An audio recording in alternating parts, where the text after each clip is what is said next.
listeners. Welcome to your platform, Tree Campus. Tree Campus এর প্ল্যাটফর্মে আপনাদের স্বাগত জানাই। আজকে আমরা আপনাদেরকে ট্রি ক্যাম্পাসে যে জিনিসটি দেখাবো সেটা হলো ওয়েদার, ডে এবং টাইম এর ডেমো কনভারসেশন। অর্থাৎ আমাদের কনভারসেশনের মধ্যে যদি আমরা ওয়েদারকে বলতে চাই যে কেমন ওয়েদার চলছে সেটা যদি বলতে চাই, বা কোন দিন সেটা বলতে চাই, বা কোন টাইম সেটা বলতে চাই, তাহলে আমরা কি ভাবে বলতে পারবো কনভারসেশনের মধ্যে সেটা কিন্তু আজকে আমরা দেখে নেব।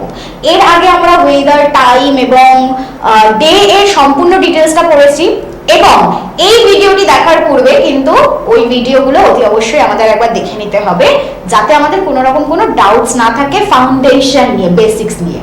ওকে, তাহলে শুরু করা যাক ওয়েদার, ডে এবং টাইমের conversation demo. Let's start. Hi Shruti, how are you? Hi Neha, I am good. How are you? I am fine. Shruti, tomorrow is Sunday, so do you have any plans for tomorrow? No, I don't have any plans. Why so? I was thinking of meeting outside. There's a very good restaurant in city center, so let's go out and have lunch. Okay, but it is raining today. So, and I have also seen the weather forecast. It will be raining tomorrow also. Oh, so sorry, I have not checked tomorrow's forecast. Okay, in that case, let's have a plan B. So, if it doesn't rain tomorrow, so we will meet at city center, and if it rains, then we will meet at my place by 5 p.m. I hope 5 p.m. is okay with you?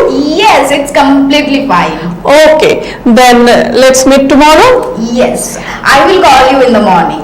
Okay, we will chalk out the plans accordingly. Okay? Yes. Chalo, see you, bye, take care. Take care. তাহলে এই সম্পূর্ণ কনভারসেশনটির মধ্যে কিন্তু টাইমের mention ছিল, by this time বা at this time. টাইমকে কিন্তু আমরা এইভাবে মেনশন করতে পারি, এবং আমরা যদি ওয়েদারের কথা বলি কিভাবে বললাম, it is raining today, it will be raining tomorrow, right? এবং ডে এর কথা বললে টুমরো ইজ সানডে, বা টুমরো যেই দিনটা হবে সেই দিনটা কিন্তু আমরা এইভাবে মেনশন করতে পারি। ঠিক আছে, তাহলে এইভাবে কিন্তু আমরা কারোর সাথে যদি কনভারসেশন করার সময় ওয়েদার, ডে, টাইম মেনশন করতে চাই, এই সেন্টেন্স স্ট্রাকচারগুলো ফলো করতে পারি। ঠিক আছে, তাহলে অবশ্যই আমাদের কিন্তু এগুলো প্র্যাকটিস করতে হবে আমাদের রেগুলার কনভারসেশনে, যখন আমরা ডে, টাইম এবং ওয়েদার নিয়ে কনভারসেশন করব, রাইট? তাহলে দেখা হচ্ছে আবার নেক্সট ভিডিওতে। আজকের জন্য thank you so much, bye. So learners, keep learning. Bye.